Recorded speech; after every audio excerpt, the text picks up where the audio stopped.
While Coach Prime was away battling cancer, CU's gamble to protect future pays off after $25 million plus NIL shakeup. When a storm hits, some programs falter, others fortify. As Coach Prime, Deion Sanders, waged the toughest battle of his life against bladder cancer this summer, the University of Colorado wasn't simply waiting for their beloved leader to return. They were re-engineering their financial, athletic, and competitive foundation for a new era of college football. And now, with Sanders in recovery and fresh guidance on NIL, name, image, and likeness, deals rocking the landscape, it appears Colorado's gamble to protect its future is paying off, in more ways than one. From a bold decision to rip out natural grass at Folsom Field to launching an ambitious NIL collective and adapting to revenue-sharing models brought forth by the House settlement, CU is not just reacting, it's revolutionizing. Coach Prime's cancer battle. God has been good to me. On Monday, Deion Sanders made a triumphant return to the public eye with his signature flair, cowboy hat, dark shades, and unwavering faith. God is good. You have no idea how good God has been for me to be here, he told reporters after revealing he had been battling and defeating bladder cancer. Fans sighed with relief when Sanders' doctor confirmed the coach was now cancer-free. His son, Deion Sanders Jr., echoed that sentiment on social media, celebrating the battle that was fought and won here. But as the Coach Prime headlines shifted from health scares to hope, another story emerged quietly in the background, one that may ultimately define Colorado's long-term success more than any touchdown ever could. The $25.5 million question. CU's cost of staying competitive. In the new world of college football, success isn't just about talent or tactics. It's about budgets, big ones. Following the landmark House v. NCAA settlement, universities are now required to share revenue directly with athletes, a seismic shift that turns amateurism on its head. For Colorado, that means finding a way to pay out $20.5 million in revenue-sharing allocations annually, with the lion's share inevitably going to the football program. Layer that with Coach Prime's own $5 million salary, a figure fully justified by his cultural impact and recruiting prowess, and Colorado is now facing an unprecedented financial obligation, $25.5 million per year. That's money CU has never had to account for in its athletic department balance sheets before, and it's forcing the Buffs to think creatively and urgently. Natural grass no more. Turning turf into revenue. To understand just how seriously CU is taking this financial pressure, look no further than the surface at Folsom Field. After more than 2 decades of playing on natural grass, a tradition since 1999, the university announced it would be switching to artificial turf ahead of the 2025 season. While the move might raise eyebrows among purists, there's a clear economic rationale behind it. Artificial turf can withstand more use and abuse, allowing the stadium to double as a concert venue or event space during off-weeks without fear of field damage. That means more events, more ticket sales, more revenue. As you guys know, with the way college sports are changing, they've got to come up with money to pay the players. And frankly, they've got to come up with money to pay Coach Prime. Colorado insider Brian Howell told 365 Sports. Between turf savings and potential rental income from non-sporting events, CU is carving out every inch of potential financial flexibility. The Arch, Colorado's NIL power play, but perhaps the most ambitious and potentially game-changing move Colorado has made is the launch of its new NIL collective, the Arch. Officially unveiled by CU Athletic Director Rick George, the Arch is designed to serve as a bridge between local businesses, student-athletes, and marketing opportunities. As NIL regulations evolve, particularly under new guidelines released by the College Sports Commission, CSC, on July 31st, platforms like the Arch are critical to staying compliant and competitive. In these changing times in collegiate athletics, we've examined a number of different ways CU can remain an industry leader, particularly in name, image, and likeness NIL, which is going to be an essential key to our success, George said. What is the Arch and why it matters? Think of the Arch as a professional matchmaking service for college sports. Let's say you're a local Boulder business owner. You love the Buffs and want to collaborate with an athlete for a social media campaign or sponsor an appearance. Rather than navigating murky compliance waters or cold-calling agents, the Arch streamlines the process. It connects athletes and businesses through an integrated platform backed by the university. And depending on membership tier, the perks are serious. Business perks, up to 250,000 website impressions, advertising opportunities in game day programs, and inclusion in CU-sponsored media content. Fan perks, discounts at the CU team store, facility tours, home game tickets, exclusive practice access, and even invitations to kickoff luncheons or postseason games. But beyond the incentives, the Arch is a symbol that CU is ready to evolve with the sport, not get run over by it. NIL compliance.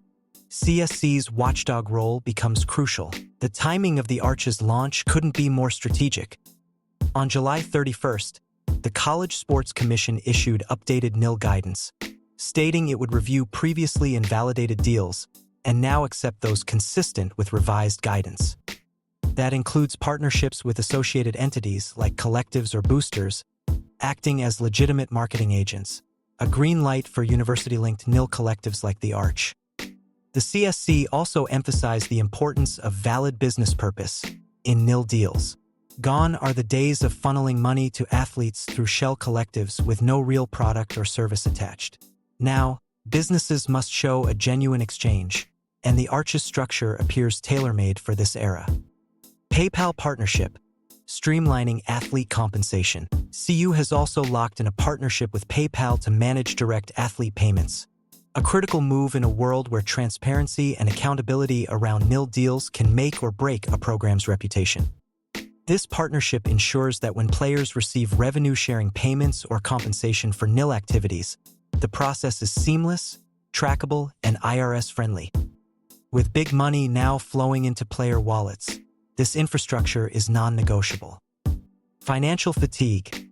Even powerhouses are feeling it. Even traditional blue bloods like Alabama and Ohio State are expressing discomfort with the financial demands of modern college football.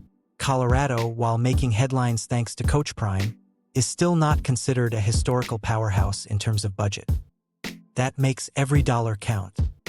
And it makes moves like switching turf and launching the Arch not just savvy but essential. Looking ahead, life after Coach Prime's battle. With Deion Sanders now cancer-free and preparing to rejoin the sidelines in full strength, Colorado football enters a new era, one defined as much by ambition as adversity. The Buffs are no longer just the Coach Prime show. They are a case study in transformation from underdog to innovator, from reactive to proactive.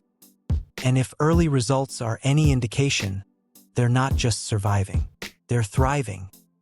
CU's future may be expensive, but with smart moves, bold leadership, and a healthy Coach Prime, it looks brighter than ever.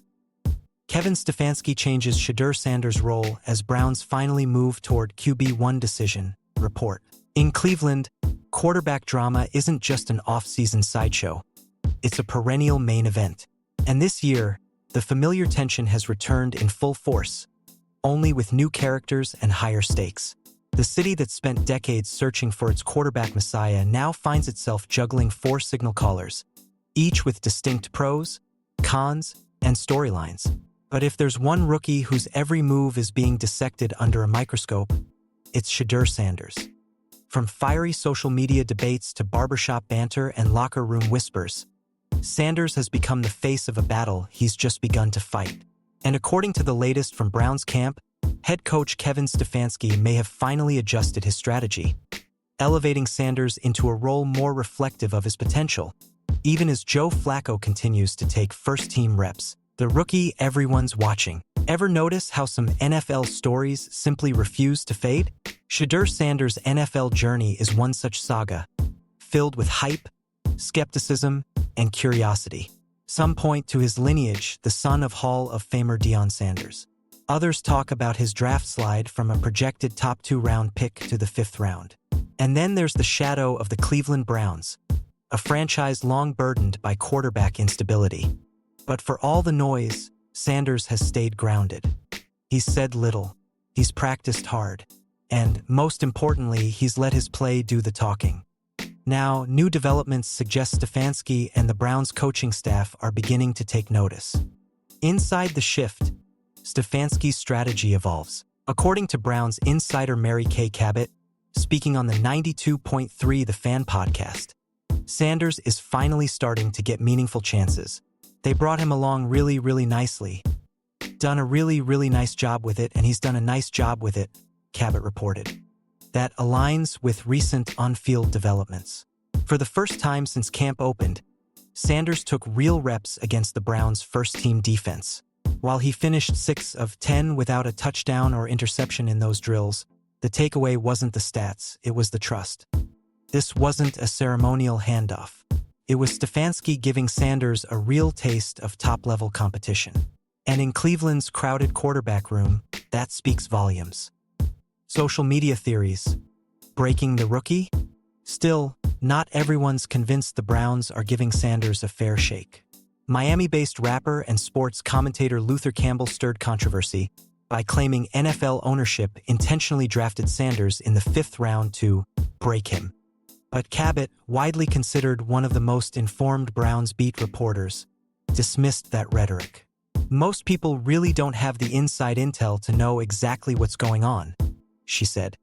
In reality, Sanders has been widely praised inside team circles for his maturity and professionalism. One small example went viral last week when he refused to interrupt a teammate's media interview.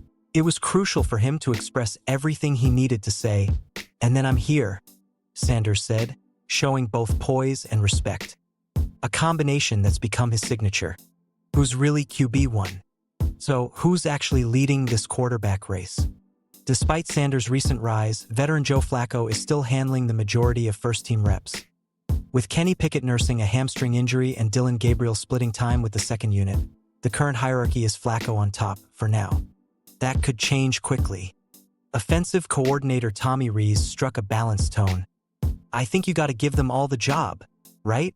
Head coach Stefanski, meanwhile, told reporters the team aims to name a starter sooner rather than later. And with preseason games fast approaching, time is running out. Browns QB battle, chaotic or carefully constructed. It's rare, even by Browns standards, to see a 4-way quarterback battle play out at training camp. The current candidates: Joe Flacco, the 40-year-old veteran stabilizer, returning after his surprise playoff run in 2023. Kenny Pickett, the ex-Steeler battling a hamstring tweak but considered a serious contender pre-injury.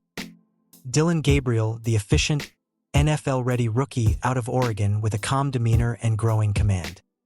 Shedeur Sanders, the 5th-round wildcard with the highest upside and the biggest media footprint. But is this a fair fight? Practice stats from day 1 through day 5 provide some context. Dillon Gabriel, 33 of 50, 2 TDs. Shedeur Sanders, 29 of 40, 5 TDs, 0 INTs. Joe Flacco, 23 of 43, 1 TD. Kenny Pickett, before injury 23 of 34, 3 TDs. If the numbers say anything, it's that Sanders has been the most efficient and productive quarterback on the field, even if he hasn't been given the starter script. And that's why the temperature around this battle continues to rise. Not just QBs, a camp of redemption stories. The quarterback drama may dominate headlines, but it's far from the only compelling story in Berea.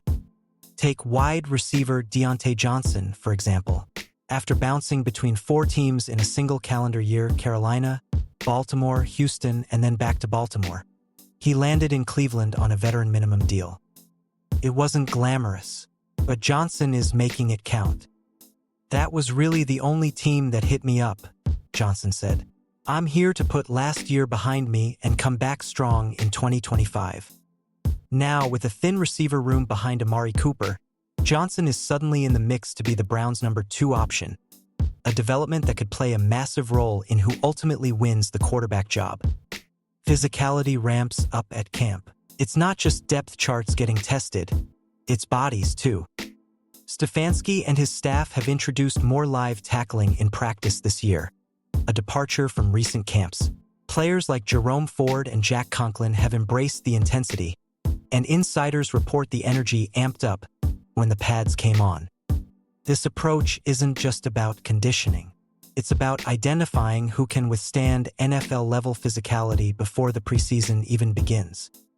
And for a rookie quarterback like Sanders, it's a trial by fire that could fast-track his growth or expose flaws. Injury report: Pickett's tweak, Emerson's heartbreak. Injury updates have also played a role in shaping the QB competition and team dynamics. Kenny Pickett's hamstring strain is being re-evaluated later this week, per team sources. In the meantime, it opens up valuable practice reps for Flacco, Gabriel, and Sanders. But the biggest loss of camp so far has come on the defensive side. Cornerback Martin Emerson Jr., a rising star entering a contract year, tore his Achilles. He's out for the season, a devastating blow to a secondary that had high hopes. Stefanski called it disappointing and the most challenging aspect of our sport, but vowed that Emerson has the backing of our team and his fellow players. Stefanski's tightrope, balancing future with the present. So where does all of this leave Shedeur Sanders? He's not the starter. He's not the veteran, but he might be the spark. The Browns are trying to walk a delicate line. Give the rookies enough reps to develop, but not so much that they become overwhelmed. Protect their future while surviving the present. But time is running out. The preseason kicks off soon. Stefanski needs to start narrowing the field. And with Sanders outperforming expectations, it's no longer a question of if he'll play, it's when. Final word: a decision looms. Whether it's Stefanski's words, the practice stats, or the quiet shift in team dynamics, one thing is clear: Shedeur Sanders is no longer just a name on the depth chart. He's a factor, presence, a rookie with something to prove and every tool to do it. The Browns' quarterback conundrum may not be solved yet, but the path is taking shape. And right now, Shedeur Sanders is walking it with purpose.